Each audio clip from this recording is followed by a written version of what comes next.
हाँ जी। हाँ जी। वेट करती है ना। और सब एक आसन करवा दीजिए।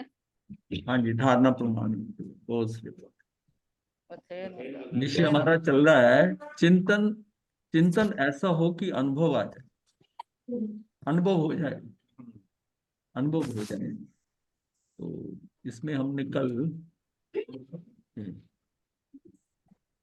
ये एक पॉइंट था मेन कि ज्ञानी शरीर की पीड़ा को सहन नहीं करते, अपितु सहज रूप से जान लेते। सहन करने में कर्तापन है। अब ये जो बात है ना, ये इंपॉर्टेंट है, ये अपने को समझनी है कि सहन करने में कर्तापना है और सहज जानने में ज्ञातापन। अब हम जब कहते हैं हम सहन कर रहे हैं, इसका मतलब है कि हम उसका वेदन कर रहे हैं। और वेदन क्या मतलब, वेदना हो रही है उसको, फिर हमें शुदा वेदनीय जैसे उपवास किया है, उसको अपने को ये बता रहे हैं कि हम उसको सहन कर रहे हैं। अगर उसका अनुभव आ रहा है तो बात उतनी सही नहीं है, अनुभव नहीं आना चाहिए। अनुभव आएगा, सहज नहीं होगा। हाँ, मतलब यह ठीक है, सहन करना धर्म है और सहज जानना धर्म है। सहज जानना धर्म है। सहज चिदानंद स्वभावी आत्मा की एकत्व अनुभूति ही वास्तविक धर्म है। जब तक मैं ज्ञाता दृष्टा हूं, मुझे दर्द नहीं समझ में आएगा, मुझे कोई सहन करने की जरूरत नहीं है, क्योंकि आत्मा जो है वो ज्ञाता दृष्टा है, ज्ञाता दृष्टा है। लेकिन अगर वो सहन कर रहा है, इसका मतलब वो खाली ज्ञाता दृष्टा नहीं है, वो उसका वेदन कर रहा है, वेदना भी हो रही है उसको। हाँ, उसको हाँ कर रहा है। तो ज्ञानी को ज्ञायक में एकत्व होने में ही मैं ज्ञायक हूँ, ऐसे श्रद्धान के बल पर शरीर आदि समस्त पर द्रव्य की क्रिया असर नहीं करती। ज्ञानी को अगर ज्ञायक में यानी कि अपनी आत्मा में एकत्व हो जाए, एक में एक हो जाए उसमें, तो ऐसे श्रद्धान के बल पर शरीर आदि समस्त पर द्रव्य की क्रिया असर नहीं करती। जब आप अपनी आत्मा के साथ पूर्णतः हो, तो शरीर के स्तर पर जो कुछ भी हो रहा है, सुख दुख का अनुभव कहाँ आएगा, शरीर के स्तर पर, शरीर के स्तर पर, जिसका कोई ना कोई कारण होगा, उस कारणवश आएगा। आत्मा में अंदर बैठे हैं तो आनंद पूर्वक बैठे हैं, आत्मा में। श्रद्धान के बल पर शरीर आदि समस्त पर द्रव्य की क्रिया असर नहीं करती, फिर कोई असर नहीं करेगी अगर हम अंदर हैं। बाहर कोई सिर पर अग्नि रख रहा है तब कोई फर्क नहीं पड़ता, कोई हाथ खींच रहा है तो भी नहीं फर्क पड़ेगा। शरीर क्षीण होने पर भी ज्ञानी स्वयं को नित्य सुरक्षित शुद्ध आत्मा ही मानते हैं। वे अनुभव पूर्वक मानते हैं कि ज्ञाय भाव से महान इस जगत में और कुछ भी नहीं। इससे इससे मतलब ऊपर कोई चीज नहीं है। कि अगर ये हम समझे कि अनुभव पूर्वक मानते हैं कि गायक भाव से ही महान इस जगत में और कुछ भी नहीं। जितना ज्यादा से ज्यादा मैं इसके साथ रहता हूँ, अपनी आत्मा के साथ रहता हूँ, उतना शुद्धिकरण भी हो रहा है और नवीन कर्म का बंध नहीं हो रहा। मतलब सारी सुरक्षा है, बाहर से और अंदर से पूरी सुरक्षा मिल जाती है। पर पदार्थों में एकत्व बुद्धि, ममत्व बुद्धि, कर्तृत्व बुद्धि और भोक्तृत्व बुद्धि, इन चार प्रकार की बुद्धियों में अटकना नहीं चाहिए। आत्मा से कर्म का संबंध इन चार के कारण होता है। चार तरीके से बुद्धि अटकते हैं। एकत्व बुद्धि होती है, ममत्व बुद्धि होती है, एकत्व बुद्धि या अहमत्व बुद्धि भी कहते हैं, जिसमें कि जीव मैं करता है। ममत्व बुद्धि में मेरे मेरे, ये मेरे हैं। ममत्व बुद्धि का तो स्वामित्व बुद्धि का तो कि ये मेरे हैं, ये मेरे, इसका स्वामित्व रखता भाव। और कर्तृत्व बुद्धि के अंदर कि मैंने करा, कर्ता भाव, ये मैंने किया, मेरे कारण ऐसा हो। और भोक्तृत्व बुद्धि का मतलब है अगर कर्तृत्व बुद्धि है तो भोक्तृत्व का भी आएगा, तो उसको आप भोगना भी चाहेंगे कि मैंने इनका किया, ये मेरा भी करे। वो एक्सपेक्टेशन जो होती है, क्या भोक्तृत्व है ना, एक्सपेक्ट करते हो किसी से तो वो भी भोगना है कि भाई ये मेरा, ये करे। और कहाँ होता है अपेक्षा, कहाँ होती है, जहां हमने किसी का किया होता है। जितना ज्यादा किया होता है उतनी ज्यादा अपेक्षाएं होती है। तो इन चारों प्रकार की बुद्धियों में अटकना नहीं चाहिए। ऐसा जानने वाला जीव भी पर पदार्थों को जानने में अटक जाता है। ऐसा जानने वाला भी जीव जो है ना, पर पदार्थों में जानने में, तो पर पदार्थों को जानने में अटक जाता है। अब हमारी दृष्टि क्या है कि मैं ये भी जानूं, ये भी जानूं, बाहर क्या हो रहा है।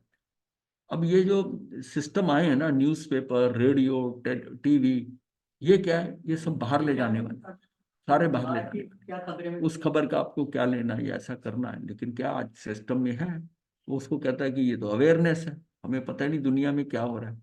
और अध्यात्म कहता है कि तुझे क्या लेना देना, तू तो देख तेरे अंदर क्या हो रहा है, तुझे बाहर से क्या लेना देना। दोनों में बहुत फर्क है, दृष्टि में बहुत फर्क है। ये शरीर मैं नहीं हूं, ये शरीर मेरा नहीं है, इस शरीर का कर्ता मैं नहीं हूं, इस शरीर का भोक्ता मैं नहीं हूं। इतना जानने के पश्चात भी अज्ञानी शरीर को जानने में ही पर को जानने में अटक जाता है। पर को जानता हूं ऐसा मानकर अज्ञानी पर में ही जानना चाहता है।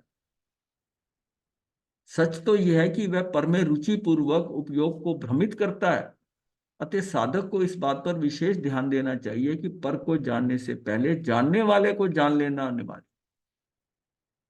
अब बात क्या आती है कि पर को जानने से पहले जानने वाले को जान लेना, मतलब अगर पर को जानना है तो बाद में, एक बार इसको जान लिया ना, फिर तेरा शायद इच्छा ही नहीं करेगी पर को जानने की। अगर फिर पर में तू जाता भी है ना तो इतना फर्क नहीं पड़ता, क्योंकि हम कहते हैं कि उसका फिर क्या है, बुद्धि पूर्वक जो है कर्म नहीं बंधता, बुद्धि पूर्वक। तो अब क्या, पर को जानने से पहले जानने वाले को जान लेना अनिवार्य। उसका अगर कर्म बनता भी है तो अबुद्धिपूर्वक, अबुद्धिपूर्वक जो उसके स्वजलन का या कुछ कषाय पड़े हुए हैं अंदर जो है उसके अनुसार थोड़ा बहुत उसमें क्या है, स्थिरता नहीं आती, अस्थिरता रहती है, उतने का कर्म बदलता है, उतना कर्म बदलता है। बाकी तो उसको हर जगह ये भान हो जाता है कि ऐसा करने से मेरा कर्म बंद होता है, तो वो उसकी अस्थिरता आ जाती है। तो ये हमको जान लेना अनिवार्य है। ये सारा समझ जाए, अगर सिस्टम समझ में आ जाए कि मुझे जितना अंदर रहना, जितना ज्यादा से ज्यादा अंदर रहना है, बाहर मुझे जाना है। लेकिन अब दृष्टि क्या, आप लोगों की सोच क्या हो गई है कि छोटे बच्चे से लेकर ये जानना जानना वो बाहर का हो। अब क्या है कि उसमें अंदर स्थिरता नहीं आएगी, तभी उसको फिर ध्यान कराने के लिए बात करेंगे या एकाग्रता की बात करेंगे, नहीं आएगी। और आज प्रेजेंट जनरेशन जो है आजकल आ रही है, उसमें कितनी चंचलता है। टिक के आप देखोगे वो खड़े नहीं हो सकते ढंग से। ये कल देखा ना उसका। हाँ, वो तो खड़े हुए भी हिलते रहेंगे। मतलब एक जगह जहां बैठे हैं तो पहले ये शिष्टाचार नहीं होता था किसी के आगे खड़े हों, टीचर प्रिंसिपल स्कूल में महाराज के पास सीधे खड़े। अब वो हिलते रहेंगे, इधर है इधर है इधर है, मतलब वो स्थिरता ही नहीं आ रही, स्थिरता नहीं। यहाँ कोई कहे कि ज्ञानी भी पर को जानते हैं, याद रहे कि पर को जानने के लक्ष्य से ज्ञानी पर को नहीं जानते। ज्ञानी का लक्ष्य तो आत्मानुभूति ही है। ऐसा कहा जाता है कि पुरुषार्थ की कमजोरी से ज्ञानी का उपयोग पर को जानने में आता है। अगर वो पुरुषार्थ की कमजोरी है उसकी, कि उसके उपयोग में आ रहा है, उसके पुरुषार्थ की कमी है।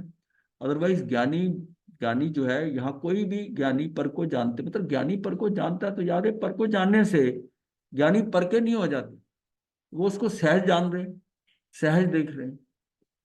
आंखें बंद तो नहीं की ना, नहीं। ध्यान है तो उसको देख रहा है, बस देख रहा है तो सहज देख रहा है। सहज का मतलब है कि जहां हमारे अंदर ना तुलनात्मक आ गई बुद्धि, ये और हाँ, अच्छा होना हाँ, चाहिए। तुलनात्मक जैसी आएगी तो प्रतिक्रिया होगी, बस उसी में फंसता है। किसी चीज को देखने में कुछ नहीं है, लेकिन हाँ, तो देखते भी हुए, अच्छी है, ये बुरी है। देखते हुए ये जो है कंपैरिजन कर दिया, तुलनात्मक करेगा, जो उसके पास पहले का डाटा उसको करेगा, या ये ऐसा नहीं ऐसा होना चाहिए, ऐसा होना चाहिए। जहां ये बात आई वहां कर्म का बंध है। तुलना भी की और क्रिया, प्रतिक्रिया कर। यह है कि अगर देख रहा उसको तो वो कोई ना तुलना करे ना प्रतिक्रिया करे। तो ये दृष्टि, इसका मतलब इतनी स्थिर दृष्टि, इतनी अंदर की स्थिरता हो कि खुली आंख से देखते हुए भी वो उससे अलग है। मतलब उसको ये नजर आता है कि मेरा इससे कोई वास्ता नहीं है। ये दृष्टि में आ रही है, ठीक है, दिखाई दे रही है। ज्ञानी के पुरुषार्थ की कमजोरी हमारा लक्ष्य नहीं होना चाहिए। कमजोर व्यक्ति की दृष्टि कमजोर पर ही जाती है, कमजोरी पर जाती है। जो व्यक्ति कमजोर होगा ना उसकी दृष्टि कमजोरी पर ही जाती है। हाँ, कमजोर व्यक्ति, वो कमजोर है व्यक्ति जो दूसरे की दृष्टि। हाँ हाँ, ये कमजोरी वही है। हाँ वही बात है, कमजोर व्यक्ति की दृष्टि कमजोरी पर ही जाती है। जो छिद्रान्वेषी होते हैं ना, वो देखिए नहीं तो परवाह नहीं करता है, जिसको अपना ज्ञान है, वो अपने आप को समझता है कि भी मुझे ज्ञान है, मैं ठीक हूं, तो वो दूसरे के छिद्र नहीं देखता। उसको सहज लेता है कि ये अभी इसको नहीं पता। लेकिन जो छिद्र देखता है ना, छिद्रान्वेषी जो है, दूसरों की गलतियां, की कमियां नोट नोट कर लेता है, मतलब दृष्टि वहीं जाती है उसकी। जो उसके अंदर सही है, जो चीज सही है, उस पर दृष्टि नहीं जा रही, गलत पे जाते गलत पे जाती है, उसकी दृष्टि वहीं जाती है। जबकि पुरुषार्थी जीव को ज्ञानी का पुरुषार्थी दृष्टि में आता है। अब कृष्ण भगवान को ना उस कुतिया के दांत नजर आए, कि क्या दांत है, क्या दांत साफ है, कितने पंक्ति की पंक्ति कैसे है इसके दांतों की। मतलब उसकी दांत देखते हुए जो दुर्गंध आ रही थी उसके शरीर से, उस पर ध्यान नहीं है, और बाकी सबका ध्यान उस दुर्गंध पे था। यही फर्क था कि दृष्टि कहाँ जा रही है। दृष्टि जा रही है कि वहां कहाँ अच्छाई पड़ी है। अच्छा, अच्छाई की दृष्टि जाएगी ना, अगर अच्छी चीजें आप देख रहे हैं तो आप समझो कि आप अच्छे हो रहे हैं, आपकी दृष्टि जो है ना उतनी अच्छी हो रही है। आपकी दृष्टि कहाँ कहाँ जा रही है, दूसरे की कमियों पे अगर जा रही है तो समझो कि वो कमियां आपको, उसके उसको उसको आप ग्रहण कर रहे हो कमी, ये सोच रहे हो इसमें है कमी। अगर मुझे उसमें कमी नहीं नजर आती किसी दूसरे के अंदर, और उसकी अच्छाइयां नजर आती, अपने भी नहीं अच्छा, है। यही इसी बात के लिए तो कहा है कि तेरे पास अगर सबसे शुद्ध चीज है तो तेरी आत्मा है, तू इस पे दृष्टि कर। और तुझे कहीं दृष्टि करनी की जरूरत नहीं। उसकी दृष्टि में आते ही, उस पे दृष्टि जाते ही तेरी शुद्धता चालू हो। तो फिर सबको उसमें शुद्धता ही नजर आएगी ना, सबकी आत्मा हाँ ही जैसे मेरी हाँ, आत्मा है। मतलब मतलब पूर्णतः शुद्ध कोई चीज है तो आपकी आत्मा है। कोई व्यक्ति आपको लगे कि ये बहुत अच्छा है, कुछ है, उसमें भी कोई कमी हो सकती है, कोई व्यक्ति संपूर्ण नहीं है। उसको या तो ऐसी दृष्टि हो जाए कि वो कमियों को एक साइड पर रखकर उसकी शुद्धता की, देखे उसके दोष उसके गुण देखे, वो ये मान के चले कि जहां गुण है वहां अवगुण होने का पूरा स्कोप है। ह्यूमन बीइंग है तब कह देते हैं ना, ह्यूमन बीइंग है। उसका क्या है कि व्यक्ति के अंदर कुछ ना कुछ दोष हो सकते हैं। अब इतनी सा तो इतनी समझो कि जो दोष है ये इसके आदतन है, आदतों के अंदर है, या इसमें है ही है। एक तो होता है कि दोष किस तरह का है, कि उसके अंदर व्यवहार में दोष है, या आपको पता है कि व्यक्ति बहुत सही है लेकिन इसकी आदतें कुछ है, ये खाता है ऐसे, ये चलता है ऐसे, ये कपड़े ऐसे पहनता है, उससे आपको क्या लेना देना। बेसिकली इनसाइड जिस व्यक्ति को आपको देखता ही ठीक नहीं लगता, पर आप कहते हो दिल से साफ है, व्यक्ति बहुत अच्छा है, ये आपको पता है, तो उसकी छोटी मोटी कमी को आदमी अवॉइड कर देता है। एक तो ये इग्नोर होता है, एक मोहवश इग्नोर करता है आदमी कि अपना बेटा है, उसकी गलती नहीं नजर आती, मोहवश, वो अंधापना है। उसकी अपने की, ये मतलब अपने पराये के कारण ये मेरा बच्चा है, उसकी गलती नहीं नजर आएगी, बच्चे की गलती नहीं नजर आएगी। तो ये सारा क्या हमारी दृष्टि दोष है ना, दृष्टि का दोष है कि हम कहाँ देख रहे हैं। अगर दूसरे व्यक्ति की हम अच्छाइयां ही देखें तो फिर हमारे अंदर भी वो अच्छापन है। आज आज उनकी वो दृष्टि थी ऐसी कि दृष्टि दांतों पे गई, चाहे वो उनकी परीक्षा हो रही थी, दांतों पे गई, तो आज वो घटना जो है ना, अगर वो भी दुर्गंध से करते तो वो ये कहीं पर ये लिखा नहीं जाता कि उनकी दृष्टि दांतों पे गई। आज हर जगह ये बात आती है कि सारे जितने लोग हैं वो दुर्गंध के कारण नाक मुंह सिकोड़ रहे थे, उसको कपड़ा रख रहे थे, और वो उसके दांत देख रहे। इसका मतलब कितना जबरदस्त ये हमारी दृष्टि होती है ना। एक दृष्टि में ना हमारे में फिल्टर्स होते हैं, फिल्टर्स होते हैं, वो उसके वैसे ही बन जाते हैं, किसी व्यक्ति को जैसा हमें होता है फिल्टर, मतलब उसी ढंग से हम देखते हैं। जिसने ऐसे कपड़े पहने हुए हैं, ऐसा बना है, अब हमारे दिमाग में वो चीजें होती है ना, कि टोपी लगाई हुई है तो ये तो नेता है, ये ऐसा है, मतलब सारा हम क्या कैसे करते हैं कि ऑलरेडी हमने कुछ चीजें माइंड में सेट की हुई हैं, वो उस रहती है। उसके हिसाब से हम दूसरे को करते हैं। जिसके जैसे किसी के बहुत अच्छे कपड़े देखे तो हमें समझे कि अमीर आदमी है, ऐसा है, इसने पहना हुआ, हो सकता है वो मांग के पहन के आया। उसकी उसके मतलब ये उसकी बाहर की अपीयरेंस तो सब, वो कहते हैं कि अपीयरेंसेस आर डिसेप्टिव, धोखा देती हैं। किसी की अपीयरेंस देखकर उसमें मतलब ये धोखा होने का पूरा चांस होता है, और आजकल तो ये बहुत बड़ा सिस्टम है कि धोखा होता है। उसकी बेसिक वैल्यूज ना अगर दूसरों की हम चेक करने लग जाएं कि इसके अंदर ये इसके इसके बाकी इसका अंदर की वैल्यूज क्या है, तो आदमी आपको सही लगेगा। पहले जीव को देखा जाए ना, कैसे बिना आयरन के कपड़े पहनते थे, पजामा पहन लिया, शर्ट पहन ली, चले गए। जहाँ कहीं भी शादियों में भी ऐसे ही जाते थे, उसको रख के कर दिया। मतलब ये नहीं कि बढ़िया करीब ये बोला, ऐसा कुछ नहीं है सच में। ना तो शो ऑफ की बात थी, सादगी थी, और दूसरे के कपड़ों से जज ही नहीं होता था। अब ऐसे भी कई लोग हैं करोड़पति अरबपति हैं, उनके ऐसे कपड़े देख के आप कहोगे तो कोई किसान है नंगे पाँव पहने। वो ऐसे आकर बैठ जाएगा आपके पास कि आपको लगेगा कि तो कुछ भी नहीं, पता नहीं चलेगा पता ही नहीं चलेगा, पता नहीं। और उस टाइम मन में आता भी नहीं उसके कि मैं अच्छा बन के जाऊं, मेरे पास तो इतना पैसा है। आज क्या है कि उसके पास अगर 2 4 5 लाख भी है तो वो ऐसा बताएगा कि करोड़पति है। तो ज्ञानी के पुरुषार्थ की कमजोरी हमारा लक्ष्य नहीं होना चाहिए। कमजोर व्यक्ति की दृष्टि कमजोरी पर ही जाती है, जबकि पुरुषार्थी जीव को ज्ञानी का पुरुषार्थी दृष्टि में आता है।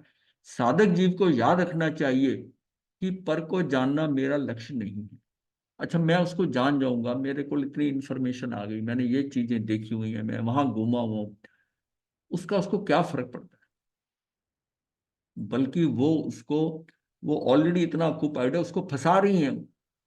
वो नाम आती उसको आता है कि हाँ मैं वहां गया हुआ हूँ, मैं वहां जाना। वो भाव आता है, मैं बता रहा हूँ। जहां ज्यादा गए नहीं गए हो तो ठीक। नहीं। अब कल जो वो लेडी आई थी, वो लेडी आई थी, उसने बोला कि मैं फिलिपिन हूँ। तो मैं तो मनीला से, मैंने कहा मैं मनी, छूटते ही देखो भाव क्या होता है। मैंने कहा मैं मनीला गया हुआ हूँ। तो फिर उससे बात, फिर अपना बताने लगी कि मैं मनीला के पास, आप जानते हो एक जगह है मकाती। मैंने कहा मैं जानता हूँ। कहती मैं वहां की हूँ। अब उसकी शादी जैन से हो गई है, वो अलग बात है, लेकिन उसके दिमाग में तो वही है ना कि मैं फिलिपिन हूँ। और मैं वो बात कर रहा हूँ कि छूटते ही क्या निकला कि मैं वहां गया हूँ। अगर वहां नहीं गया होता तो बात खत्म हो जाती। बात खत्म हो जाती। जितनी ज्यादा बाहर की चीजों का पता है ना, उतना ही फंसे हुए हैं, उतने ही फंसे हुए। मतलब ये तो है कि तू देख ही मत कुछ। बात तो यहाँ तक अध्यात्म के हिसाब से तो है कि जितना आवश्यक है, तेरे गुजारा नहीं होता उतना ही देख, कोई मत देख देखेगा अंदर तो पड़ेगा ना हाँ, वो जाएगा, उस जाएगा। और वो जो है ना, साधना में वो चीजें खराब करती हैं। जिन शब्दों का आपको पता नहीं, जिनका अर्थ पता नहीं, वो आकर गुजर जाएंगे। जहां आपको उसके साथ कुछ पता है, वो वहीं शुरू हो जाएगा, वो वहीं शुरू हो जाएगा। ये दिक्कत होती है। सम्यक दृष्टि जीव को भोग भोगने पर भी कर्मों की निर्जरा होती है, ऐसा जानकर विषय भोगों में नहीं प्रवर्तना चाहिए। अपितु ऐसा जानना चाहिए कि ज्ञानी को विषय भोगों के काल में भी परिणति की निर्मलता के बल पर कर्मों की निर्जरा होती है।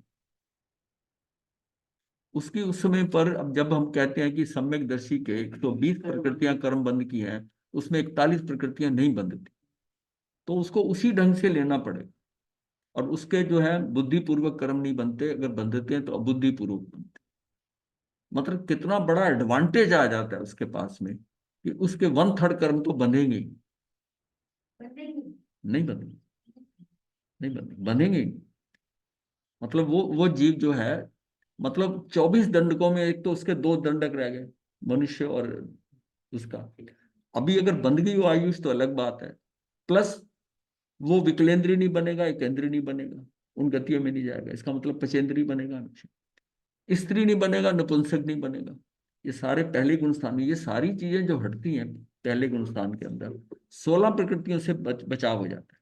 और 25 दूसरे के अंदर है, उसमें 41 प्रकृतियां, हाँ 41 प्रकृतियां उसकी बचती हैं।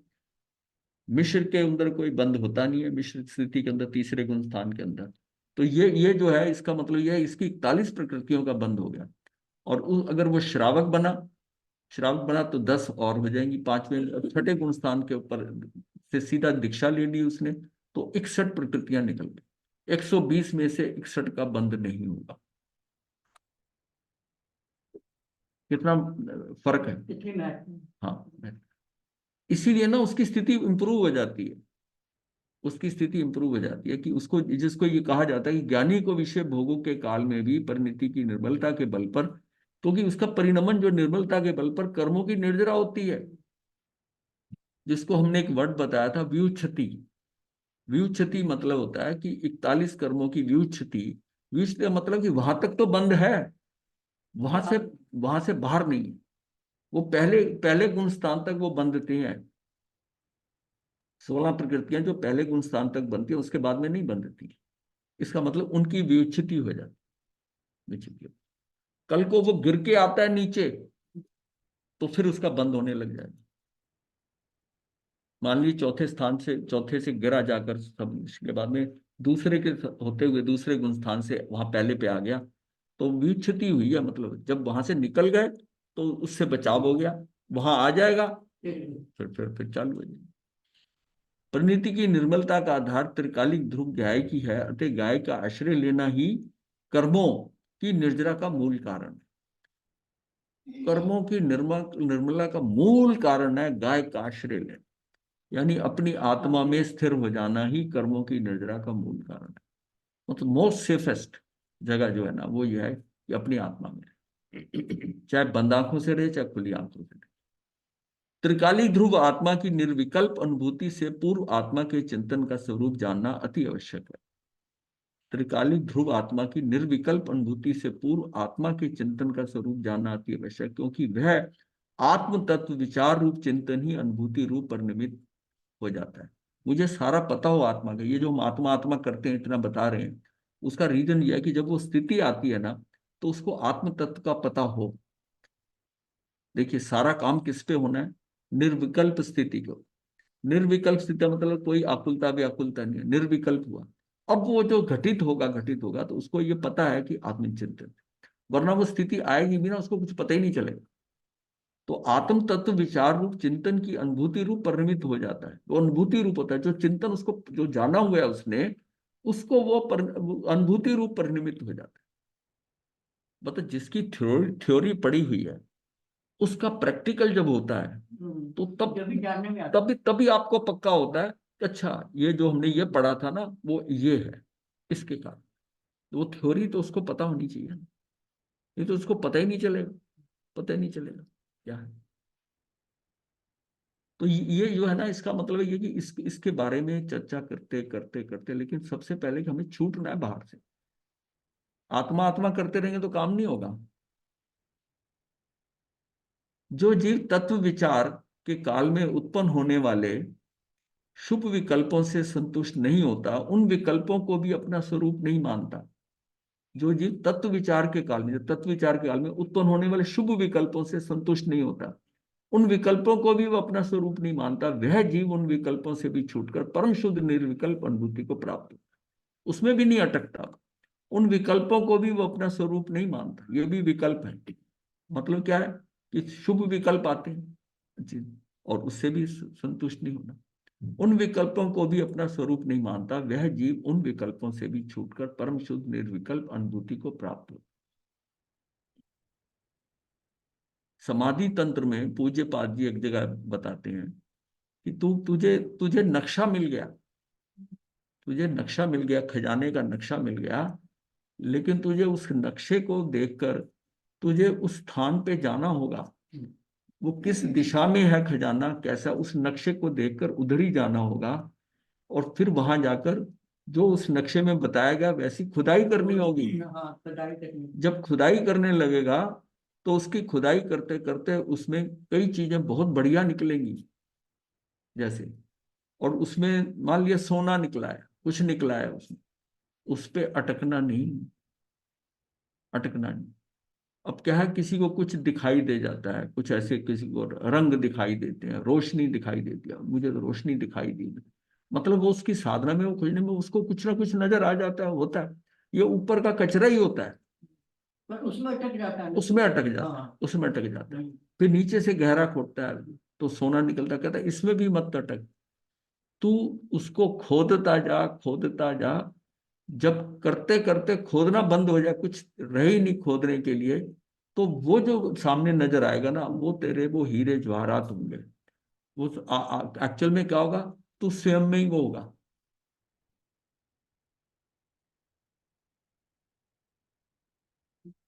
तो मतलब यह कि चीजें तो बड़ी अट्रैक्शन वाली आती हैं। संयम में भी ऐसा होता है, कई चीजें प्राप्ति होती हैं। जैसे किसी को थोड़ी लब्धि आ जाती है, वो लब्धि आ जाती है, वो भी क्या, ये ऊपर के कचरा है, वो उसमें अटक जाता है। और वो तो उसके साथ अपना प्रचार प्रसार भीड़ें लग जाती है वहां। फिर आगे का प्रसाद बंद हो जाता हाँ, है। वो वहीं अटक जाता है। उसको तो उसके आगे ना उन विकल्पों से भी छूटकर परम शुद्ध निर्विकल्प अनुभूति को प्राप्त करना है।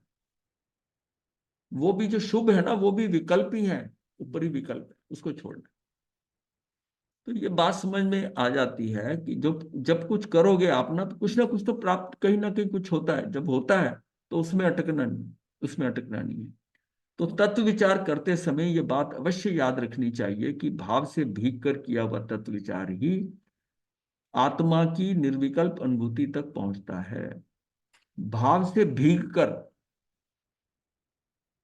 ये मतलब देख, तत्व विचार करते समय ये बात अवश्य याद रखनी चाहिए कि भाव से भीग कर किया हुआ तत्व विचार ही, मतलब जैसे ना, अंतर्मुख हो जाए उसमें इसको हम कहते हैं ना, बस उसमें ओत प्रोत हो गया। ओत प्रोत होने का मतलब ये होता है कि भाव से भीग गया, पूरा भाव से भीग गया। किया हुआ तत्व विचारी आत्मा की निर्विकल्प अनुभूति तक पहुंचता है, अतः वचन मात्र से रटन न करते हुए स्वरूप के समीप जाकर भाव की स्पर्श न करनी चाहिए। शब्दों का जो है ना, ये आत्मा की निर्विकल्प अनुभूति तक पहुंचता है, अतः वचन मात्र से रटन ही ना करते हुए, स्वरूप के समीप जाकर भाव की स्पर्श न करनी चाहिए, उस भाव की स्पर्श न करनी। भाव से भीग कर अनुभव करने का अर्थ यह है कि अनादि काल से मैंने अनंत जन्म मरण करके, विशेष तो विकल्पों का ही परिभ्रमण करके अनंत दुख भोगे हैं। ये सारे विकल्प आए हैं ना, जितने भी आए करके अनंत दुख भोगे हैं। जब निज स्वरूप की अनुभूति से उन दुखों से मुक्त होने का सुअवसर आया है, ऐसा विचार करके अंतर की भावना से आत्मा के स्वरूप का विचार करना चाहिए।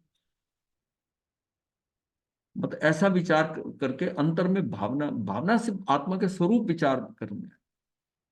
मतलब देखिए, ये काम इतना आसान नहीं है, और ये आपकी मर्जी से भी नहीं हो रहा, ये भी बात समझ लेनी। और ये भी है, पर आपको इसके इसके अंदर पूरा पुरुषार्थ करना ही पड़ेगा, लगा रहना। तो मतलब यह है कि निज स्वरूप की अनुभूति से उन दुखों से मुक्त होने का सुअवसर आया है। लेकिन एक बात जरूर है कि उसका करते हुए आपका ये नहीं है कि वो आपका कोई व्यर्थ जा रहा है। आपका कुछ ना कुछ कार्य हो रहा है, कुछ ना कुछ कार्य हो रहा है, शुद्धता आ रही है, कषाय कम हो रहे हैं, आप उधर बढ़ रहे हो। मतलब उसके लिए हो सकता है कि कितना दूर तक जाना पड़े, ये डिपेंड करता है कि कितना कर्मों का ढेर लगाओ, कषाय कितने पड़े, कितने पड़े। कोई जीव हल्लुकर्मी होता है, उसका उसको जल्दी से हो जाता है। जल्दी से हो जाता है, या उसका पीछे पीछे से उसकी जो तैयारी आ रही है उसके हिसाब से होता है।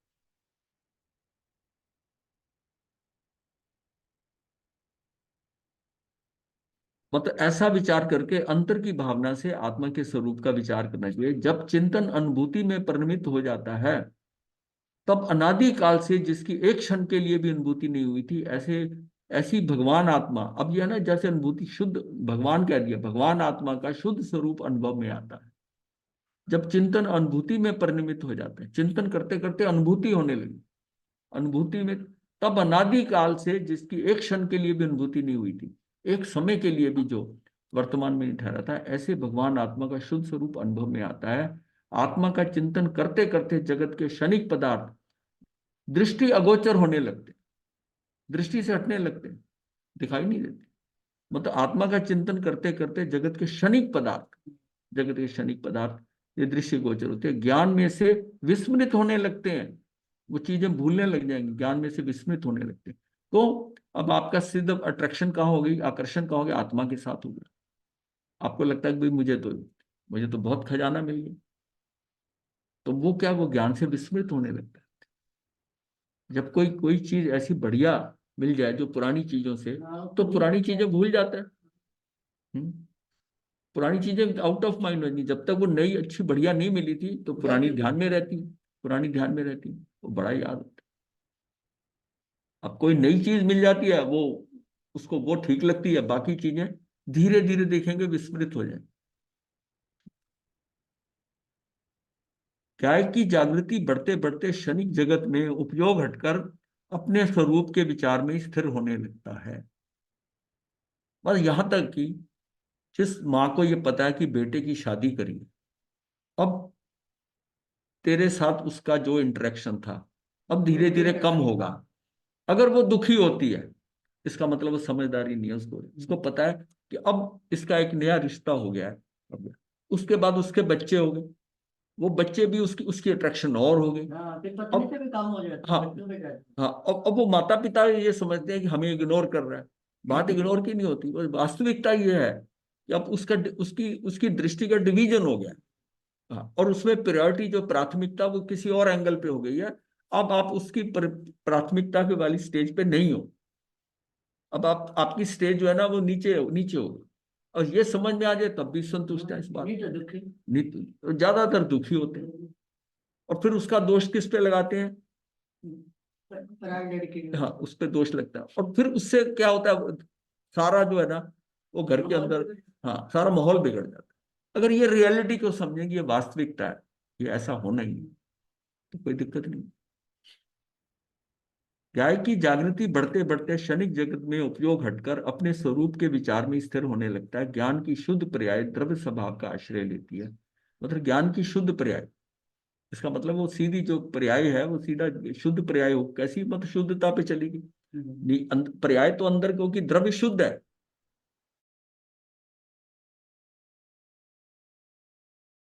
हाँ, अगर उसकी दृष्टि जो है ना वो द्रव्य स्वभाव का ही आश्रय ले लेती है, उसका आश्रय लेती है, तब पर्याय और द्रव्य अभेद होते हैं। अब उस कहीं और नहीं, वो जो पर्याय है, क्योंकि जो देखना होगा, जो अनुभव में आएगा वो पर्याय में ही आएगा। द्रव्य वो तो वो परमानेंट परिवर्तन किस में हो रहा है? पर्याय में हो रहा है।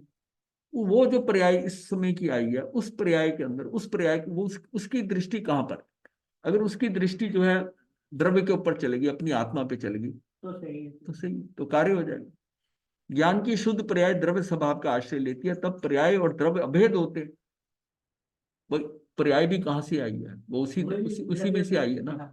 वो अभेद इसलिए हो गया कि वो भी जितनी वो शुद्ध थी उतनी शुद्ध यह हो गई। तो अभेद होते हैं, विकल्प से मुक्ति होती है, तब विकल्प नहीं आएंगे। विकल्प से मुक्ति होती है, एकमात्र अनुभव ही रह जाता है। सारे विकल्प खत्म हो जाएंगे, एक अनुभव ही रह जाएगा। उसमें कोई कुछ नजर नहीं आएगा, वो अनुभव ही रह जाता है। आत्मा के शुद्ध निर्विकल्प अनुभव रूप परनीत आत्मा ही अनुभव है। उसका शुद्ध निर्विकल्प अनुभव रूप, उसका अनुभव आ जाएगा। अनुभव रूप परिणित आत्मा ही अनुभव है। मैं आत्मा सत्ता स्वरूप द्रव्य हूं, अनादि काल से सत्य हूं और अनंत काल तक सत्ता स्वरूप रहने वाला हूं।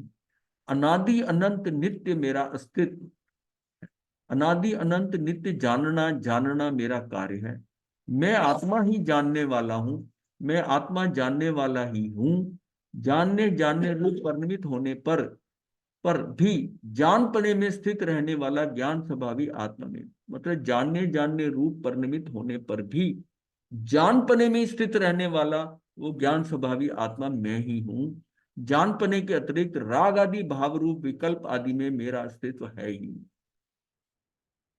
आत्मा कोई राग आदि भाव नहीं कर सकता। ये तो उसका विभाव में क्या कि पर पे दृष्टि जाते ही पर के कारण उसको राग होगा या द्वेष होगा। तो राग आदि भाव जो है, राग और द्वेष आदि भाव है, रूप विकल्प आदि में मेरा अस्तित्व है, उसमें मेरा कोई अस्तित्व नहीं। इसलिए ये कहा है कि राग द्वेष मैं नहीं करता। अब ये बड़ा कंफ्यूजन होता है कि अगर राग द्वेष नहीं करता तो भाव तो ये भी करता है, तो कौन करता है? कौन करता है? वो कहता मैं नहीं करता। इसलिए कि मेरा ही रूप जो कर रहा है वो विभाव में गया। जो विभाव में जाने, मेरा विभाव में जाकर मैंने अगर कुछ गड़बड़ की है तो वो अपने जुम्मे उसकी जिम्मेवारी नहीं लेता। इसलिए कहा है कि तू राग द्वेष का करता तू नहीं है।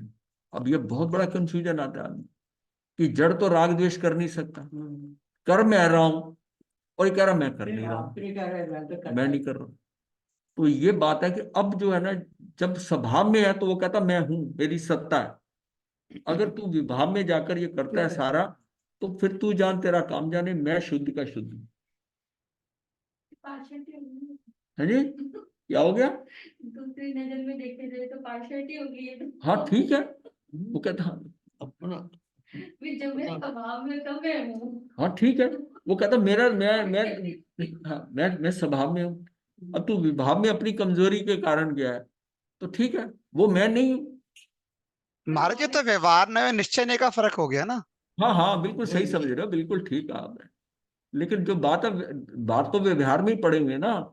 व्यवहार में तो आज ये बात समझ में नहीं आती। भाव नहीं है। मतलब जब है कि कर्म का कर्ता तू नहीं है, कर्म का कर्ता तू नहीं। अब बात सिर्फ क्या है, व्यवहार में है। निश्चय में तो तू आत्मा में, और राग द्वेष कर रहा है, इसका मतलब तू तू कौन है? अब तू शरीर के साथ जुड़ा हुआ है, आत्मा और शरीर दोनों का कॉम्बिनेशन है। अब उसको सुख मिल रहा है या दुख मिल रहा है, उसके अंदर तू तू चला गया विभाव में, और तू अपनी आत्मा में ही है। शरीर को भी अपने से अलग कर रखा है, तू स्वभाव में है।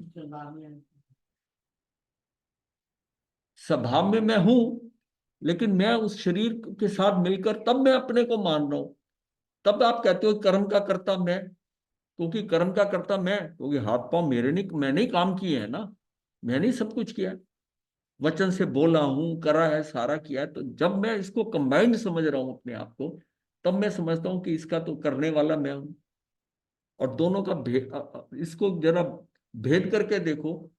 वो कहता मैं तो कर नहीं सकता, मैं तो ज्ञाता दृष्टा हूं। मतलब वो जो जुड़ाव है ना शरीर के साथ वाला, उसके कारण सारी, वो कहता फिर तू अब शरीर के साथ जुड़ा हुआ समझते हो तो ये डिफरेंट है, वो डिफरेंट है। और सिर्फ आत्मा है, वो शुद्ध है, कुछ नहीं, वो कर नहीं सकता, ज्ञाता दृष्टा है।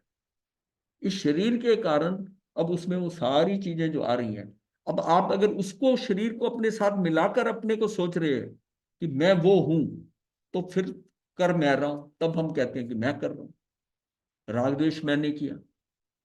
बात समझ में आ गई है? मैं कर रहा हूं। बस ये चीज ही समझनी है, ये चीज समझनी है। ये बहुत मुश्किल से अंदर एंड होती है कि मैं किसको समझ रहा हूं, मैं आत्मा को समझ रहा हूं या इस शरीर को जो है इसको समझ रहा हूं। हाँ, अगर अगर मैं समझता हूं कि ये काम आत्मज्ञाता ने करा है, तो तब तब तो फंसा।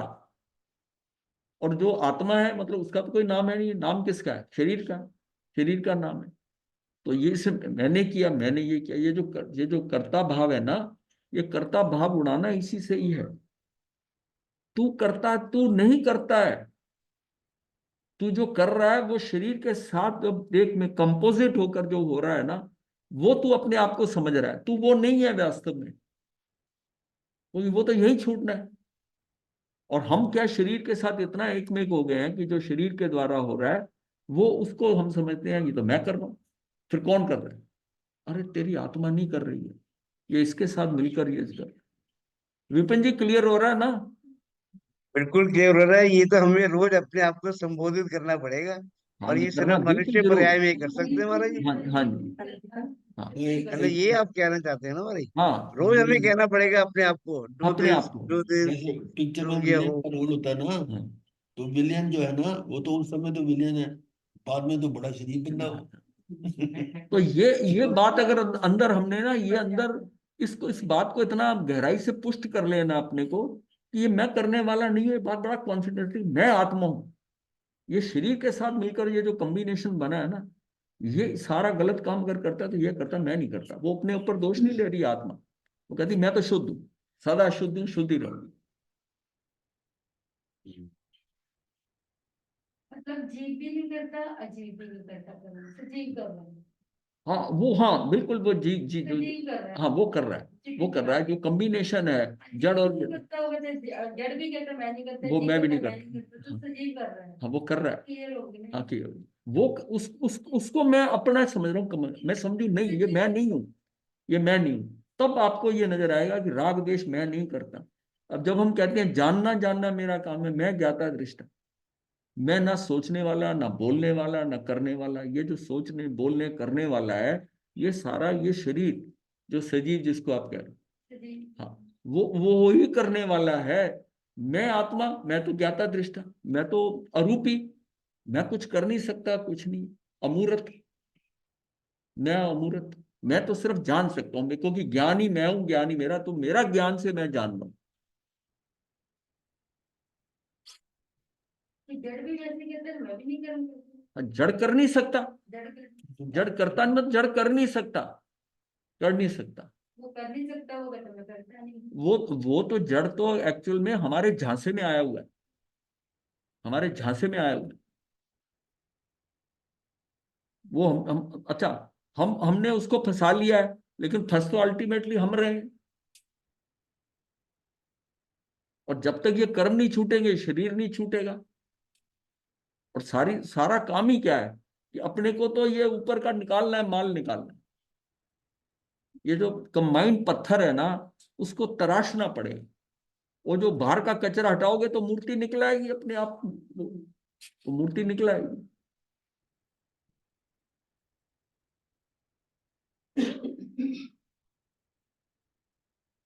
बस आपका ये समझाने का तरीका बहुत ठीक है महाराज। This is the only way. हाँ, नहीं मतलब और कैसे बताया जाए, कैसे बताया जाए सब। ये अपने को अब क्या है कि आप जितना अब समझ चुके हो ना, अब अपने को वहां तक जाना है कि आत्मा अब अपने को कार्य के लिए अनुभव में आ जाए। मतलब चिंतन ऐसा हो कि अनुभव हो जाए। चिंतन इसी से अनुभव होगा कि उसको हमने पहले जान लिया, फिर अब ये कर हो क्या रहा है, ये राग द्वेष कैसे हो रहा है। ये जो जब तक आप सोच रहे हो, जब तक आपने ये सोचा हुआ है कि कर्म का कर्ता मैं हूं, राग द्वेष मैं करता हूं, तब तक ये भ्रमना क्या, ये निकल ही नहीं सकता। फंसने का मेन कारण ये है कि वो आत्मा को, अब एक आदमी कोर्ट में जाता है, ये कहता है कि ये खून मैंने किया, अब उसको कौन बचाए? कोई नहीं बचा सकता। खुद ही अपने आप का सबूत हाँ, शरीर उसने में खुद ही दे कहा है रहा उसको कि उसने लगा कि मैंने रिवॉल्वर लेके गया था, मैंने गोली चलाई और मेरी गोली से मरा। लेकिन जिसमें उसको छानबीन होती है तो पता चलता है कि जो गोली इसके रिवॉल्वर से निकली है वो उसकी बॉडी में नहीं निकली। इसका मतलब ये किसी और गोली से मरा। अब वो ये कह रहा है कि मैंने मारा है। अब जो अपने आप ही कसूर मानेगा तो कैसे बचेगा? वो तो वकील बचाएगा ना उसे। उसको पता ही नहीं कि किसी और ने पीछे से गोली मारी, वो लग गई, उसकी गोली लगी नहीं।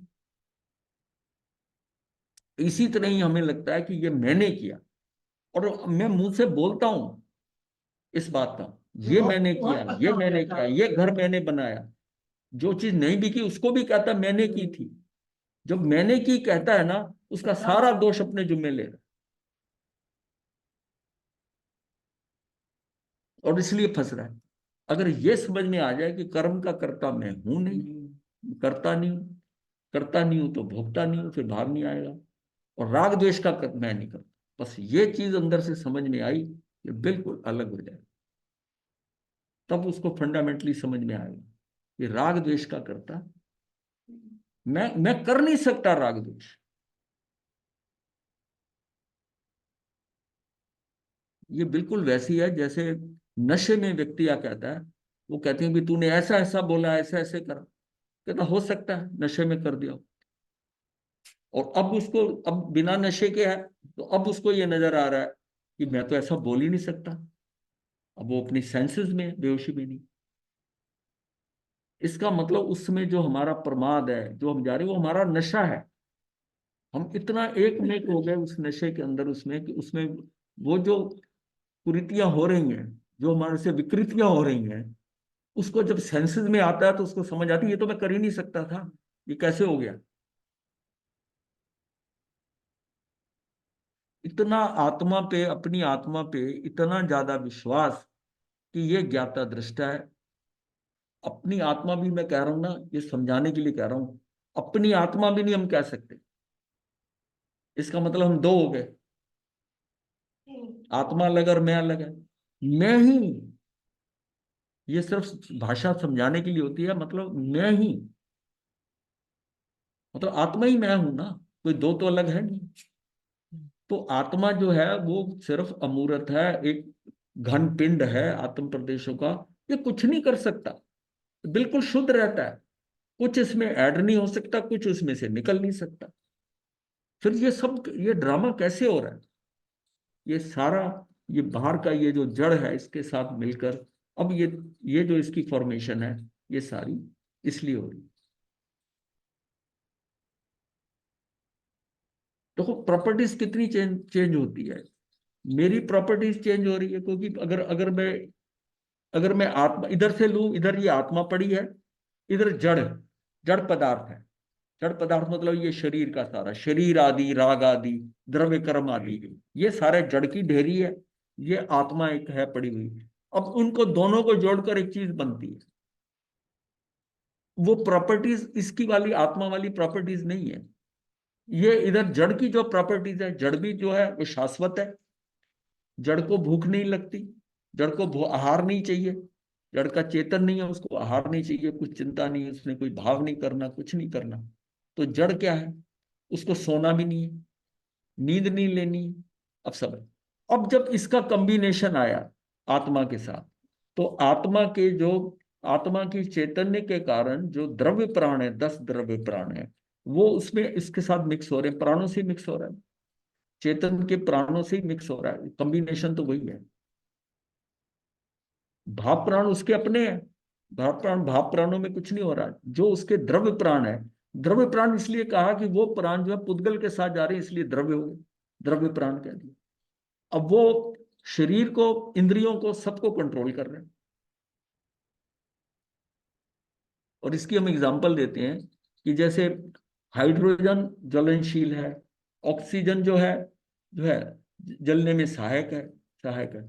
और दोनों को जोड़कर, 2 हाइड्रोजन के और 1 ऑक्सीजन का मिलकर जो पानी बनता है H2O, वो आग बुझाने वाला बन गया। वो प्रॉपर्टी कहां से आई? वो प्रॉपर्टी इसलिए आई कि दोनों के मेल से एक नई चीज बन गई। ना राग द्वेष जड़ कर सकता है, ना राग द्वेष आत्मा कर सकती है। पर ये जो दोनों का कॉम्बिनेशन है, ये राग द्वेष कर रहा है। और वो जो कर रहा है, आत्मा उसकी रिस्पॉन्सिबिलिटी नहीं ले रही है। ये हमें समझना है कि मैं जो हूं, मैं नहीं करता। ये इस अवस्था के अंदर मेरे से हो रहा है। वो क्यों हो रहा है? कि वो जो कर्म पड़े हैं, उनके प्रभाव में आकर मैं प्रभावित होकर ये हो रहा हूं, मैं विभाव में जा रहा हूं। और तभी जा रहा है ना जिस टाइम कर्म उदय में आ रहे हैं, पुराने कर्म, पूर्वकृत कर्म जो वो जड़ के अंदर हैं, वो जब उदय में आ रहे हैं, वो रिजल्ट दे रहे हैं, उसमें मैं फंस जाता हूं, मैं प्रतिक्रिया करता हूं। तो इसमें सेफेस्ट क्या हुआ? सेफेस्ट हुआ कि तू अपनी आत्मा में रह। वो जड़ पे जो हो रहा है ड्रामा, स्वांग हो रहा है ना, वो उस पे कर्मों के हटने से उस पे जो आ रहा है, उसके अंदर तू, तेरा ध्यान ही नहीं है। तू उसमें तुझसे उससे अलग अपने आप को किया हुआ है। वो जो ड्रामा हो रहा है, तेरे अंदर कोई वेरिएशन नहीं होगा, कोई तू राग द्वेष नहीं करेगा, तेरा नवीन कर्म नहीं बंधेगा, और वो निकल जाएगा, और तू अपनी आत्मा में, तेरा कितना बड़ा बचाव हो जाएगा। बस अगर ये चीज समझ में आ जाती है, तो सारी आत्मा की सारी चीज समझ में आ जाती। तू अपने आप को कैसे बचा सकती? तू समझ, तू तो शुद्ध ही है। तू तो इसका आरोप ही मत ले कि तू कोई कर्म बांध सकता है, कर्म कर सकता है। बस ये भाव जब पुष्ट हो जाएगा, तब कोई गड़बड़ नहीं होगी। ना तू उस चीजों में करतापना, ना ये कहेगा ये मेरे, ये सारे घर के सदस्य, माता पिता मेरे, मैं नहीं करेगा, मेरे मेरे नहीं करेगा, कर्ता भाव नहीं रहेगा। कर्ता भाव नहीं रहेगा तो भोक्ता भाव नहीं रहेगा। इन चारों से अलग हो गया, पूरा बचाव हो गया। महाराज जी, आज सुबह नितिन जी और मैं ऑलमोस्ट इसी टॉपिक पे बात कर रहे थे हम्म, कि बुद्धि लेवल पे तो ये बड़ी आसानी से समझ में आ जाती हाँ जी, है, कहने में और सुनने में, हाँ। बट उसको अंतरात्मा में लाने में it's very difficult, very difficult. वो इसलिए कि वो जो और जो जो प्रयास बैड कर रहे हैं कंपनी हम की है लोग, ना, मतलब जो बैड कंपनी की हुई है, वो इतनी जल्दी सही नहीं होने देती। वो अपना प्रभाव रख रही है। नहीं, इट इज देयर बट बहुत स्लो है, वेरी स्लो। फर्क है, बट वेरी। और बुद्धि लेवल में तो आप कहोगे हमें भी इतनी लंबी लेक्चर दे दे, तो आप कहोगे बड़े ज्ञानी पुरुष हैं। लेकिन एक बात जरूर है अंकल जी कि, और महाराज साहब की, स्लो तो बहुत है, आपने बिल्कुल ठीक कहा। लेकिन ना, करने के बाद ना, गलती करने के बाद एकदम सेल्फ रियलाइजेशन जरूर हो जाती है हाँ, कि मैंने गड़बड़ कर दी। It is slightly following it. लेकिन मेरे को जैसे अपने पर्सनल केसेस में क्या होता है, मैंने कोई न्यूज देखी और ना मैं बुरी तरह रिएक्ट कर जाता हूँ पॉलिटिकली न्यूज देख के, फिर मैं एकदम रियलाइज करता हूँ कि क्या जरूरत थी, पहले नहीं होता था। तो अभी वो एकदम फॉलो कर रही है रियलाइजेशन की गलत है। वो बस वो टाइमिंग जो है ना, जैसे जितनी देर फिर धीरे धीरे क्या होगा, वो आपके आएगी नहीं। वो हाँ आपका भाई, जो इतना इतना उसका बीच का गैप है, जो टाइम का रियलाइजेशन का टाइम है ना, वो मिनिमाइज होता जाएगा, मिनिमाइज होता जाएगा। और फिर होते होते एक ऐसी स्थिति आ जाएगी कि आपको मुझे क्या लेना देना, बस एकदम। और फिर ये भाव भी नहीं आएगा इतने में, वो आपसे वैसे ही हट गया, तो सही कह रहे हैं भैया, बिल्कुल वैसे सही ही कह हट रहे हैं। गया। हाँ, वैसे ही हट गया। मतलब आप जहाँ स्थिति पे पहुंचे, सबकी अपनी अपनी पेस है। पर ये तो रियलाइजेशन होगा कि जिसने करीब 550 क्लासे अटेंड कर लिया, उसको तो ये तो नजर आएगा ना। 175। महाराज जी, मेरा एक बात और फील है कि शुरू हाँ, में the progress will be slow, हाँ। लेकिन मेरे ख्याल से समय के साथ वो भी बढ़ जाएगी, क्योंकि डॉक्टर, हमने शुरू में आत्मा के ऊपर, रेजिस्टेंस बड़ा हाई होता है। विपिन जी, हमने आत्मा के ऊपर कितना डिस्कशन किया। ये जो बहुत पॉइंट, किया हमारे, और ये जो बहुत पॉइंट। वैलिड डिस्कशन किया हमारे, बड़ा वैलिड। हाँ, और शुरू में रेजिस्टेंस बड़ा हाई है, लेकिन वंस उसको ओवरकम कर देंगे तो इतना डिफिकल्ट नहीं है। बट पक्की बात है कि इस जन्म में तो नहीं हो सकता हमारा ही। नहीं, बहुत कुछ हो सकता है। आप हाँ, जितना आपको समझ में आ गया, सबसे बड़ी बात है कि जिसको केबीपी समझ में आ गया, केबीपी समझ में आ गया, ये बिल्कुल उसमें बड़ा क्लियर मेंशन है कि जिसको केबीपी समझ में आ गया और वो रियलाइज कर रहा है, उसके भावों में भी आ गया, उसके भव ज्यादा नहीं है। ये बड़ा साफ लिखा हुआ है। अच्छा, ये समझ भी उसको आएगा कि जिसके भव ज्यादा नहीं है। नहीं तो ये बिल्कुल, ये बड़ा लगेगा कि ये कुछ कुछ नहीं है, क्या है ये तो अकर्मण्यता ला रहे हैं, ये तो इसमें क्या है, इसमें तो कुछ भी नहीं है। लेकिन अगर पकड़ में आ गई ना वो, अब इसलिए वो मेरा, ये जो है ना, जब नितिन जी ने ये कहा था कि महाराज अब केबीपी करा ही दो, जबकि सबसे ज्यादा प्रश्न इनके होते थे शुरू में केबीपी को सेपरेट, लेकिन इन्होंने उस स्टेज में, और कितने शांत हो गए अब, तो मुझे बड़ा ठीक लगता है। मैंने कहा कि बिल्कुल अब कोई इनका रिएक्शन नहीं। अब तो सिर्फ ये बात है ना कि जैसे आदमी थ्योरी समझ गया है, अब प्रैक्टिकल करने में जो टाइम लगता है, जो लगेगा वो लगेगा, वो लगेगा। सही कह रहे हैं।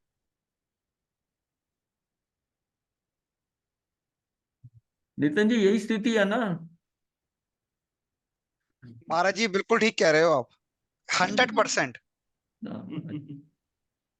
अब ये स्थिति पता, मुझे तो देखिए, मुझे तो ये देखना कि जो लोग शुरू से जुड़े हुए हैं और कर्मी हैं, तो उन्होंने इतना समय दिया है इस चीज को, जो मतलब ये कोई थोड़ा समय नहीं दिया है।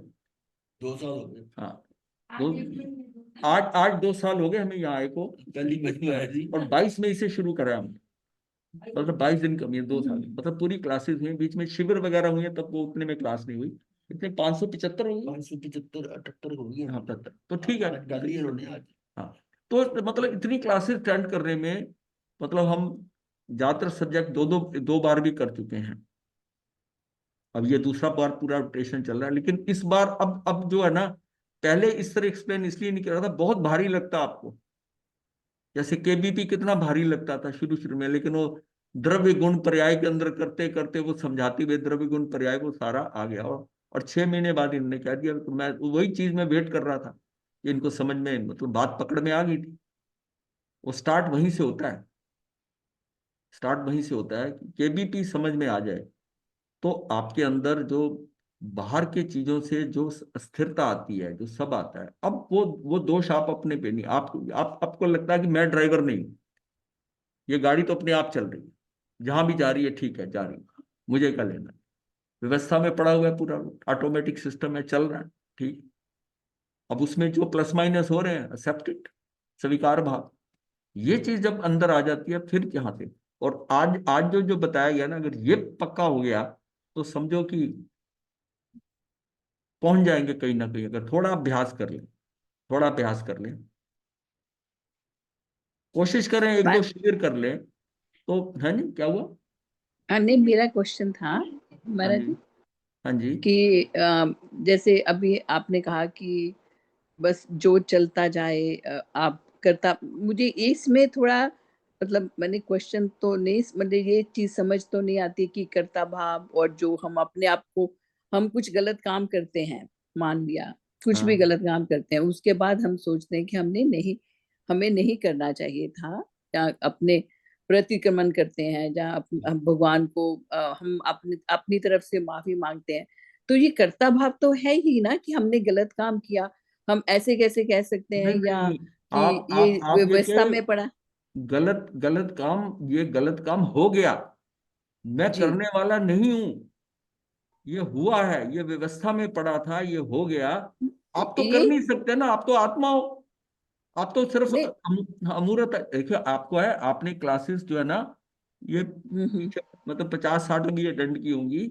ये 500-600 क्लासेस जिन्होंने अटेंड की हुई है, ये इतना आसानी से निकलेगा। आपकी जो इतनी नहीं साफ, नहीं महाराज, वो बात आपकी समझ, मतलब महाराज जी आपकी क्लास नहीं मैंने अटेंड की, लेकिन एक और बहुत सारी क्लासेस तो अटेंड की है ना।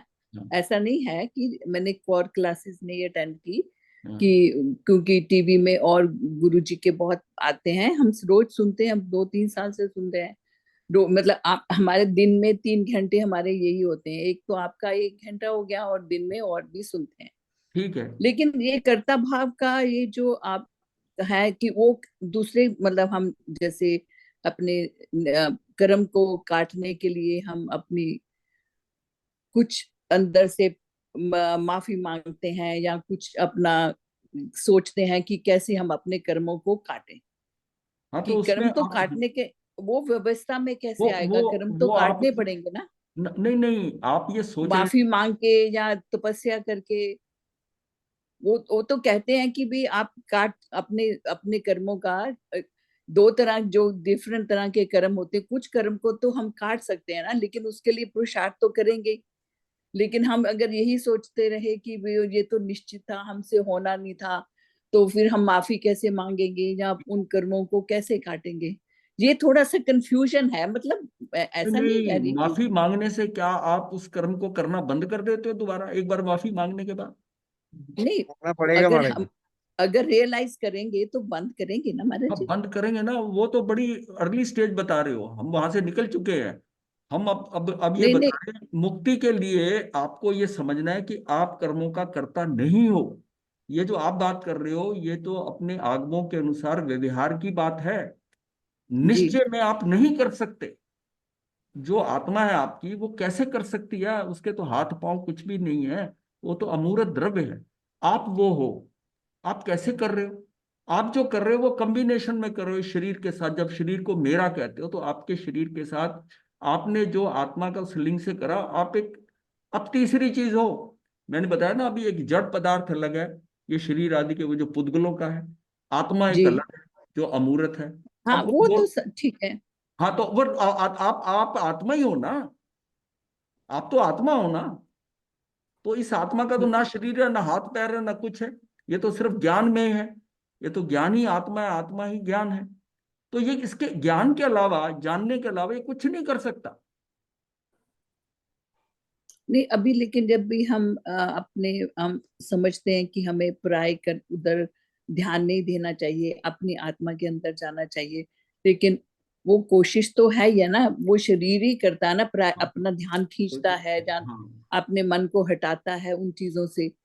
तो हाँ थोड़ा हाँ सा कंफ्यूज, हाँ हाँ, थोड़ा सा कंफ्यूजन निकलेगा। देखो कंफ्यूजन ऐसे नहीं निकलेगा। कंफ्यूजन जो निकलना है ना, वो जब है जब आप सोचो आत्मा कर नहीं सकती, पर हो तो रहा है ना। जो हो रहा है वो हम्म। किस कारण हो रहा है? मेरे जी पूर्वकृत कर्मों के कारण हो रहा है। उन कर्म को कहाँ आ रहे हैं? वो आपके शरीर पे आ रहे हैं। आप अगर जी शरीर के साथ जुड़े हुए हैं तो हो रहा है। आप अगर अपनी आत्मा की बात कर रहे हैं तो नहीं कर रहे हो आप। तो आत्मा यही कहती है कि मैंने नहीं किया। ना मैं राग जी द्वेष कर सकता हूं, ना मैं कर्म का करता हूं। अगर तू विभाव किसको कहते हैं? ये तीसरी कैटेगरी, ये विभाव में आई। अब ये विभाव में हम्म। जाकर अगर ये करता है, तो ठीक है, फिर भुगतो। भुगतना उसको भी पड़ेगा, आत्मा को भी, वो भी, क्योंकि वो भी इन कर्मों से फंसी हुई है।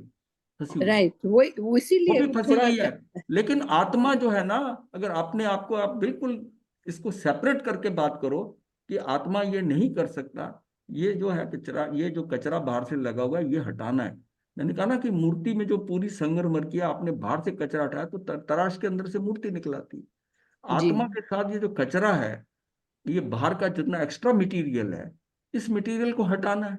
अब हटाने का तरीका क्या है? अब हटाने का तरीका ये नहीं कि उसको माफी माना, हटाने का तरीका ये है कि ये मेरा है ही नहीं है। पहले ये बात तो अंदर करो ना कि ये मेरा नहीं है, ये शरीर मेरा नहीं है, शरीर से जुड़े मेरे नहीं है। जब तक वो नहीं आपको क्लियर होता, ये सारी जो चीज है ये सारा एक्स्ट्रा है, मैं तो शुद्ध आत्मा हूं। ये हो रहा अलग बात है, पर मैं कर नहीं सकता आत्मा के स्तर पर। बस ये चीज समझनी है। जी, कोशिश कर रहे हैं। हाँ, इसको नहीं अभी लगेगा समय, कोई बात नहीं, आप जहां पहुंचे हो ठीक है, ये प्रश्न भी आ रहे हैं तो ठीक है, मैं समझ रहा हूँ कि स्थिति क्या है।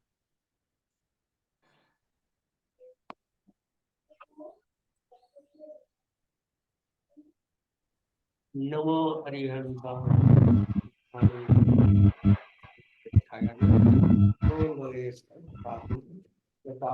मंगलमयंता मंगलम सिद्धा मंगलम साहु मंगलम केवली पनतो धम्मो मंगलम यतारि बहुत्मा हरिहंसा बहुत्मा सिद्धालोत्मा साहु बहुत्मा केवली पनतो धम्मो बहुत्मा यतारि शरणं पवस्यामि हरिहन्ते शरणं पवज्यामि सिद्धे शरणं पवज्यामि साहु शरणं पवज्यामि केवली नर्तम धम्मम शरणं पवज्यामि हरिहंता जी का शरण सिद्धा जी का शरण साधुओं का शरण केवली कृपया उनका शरण साथ सुख करने मंगल करने सदा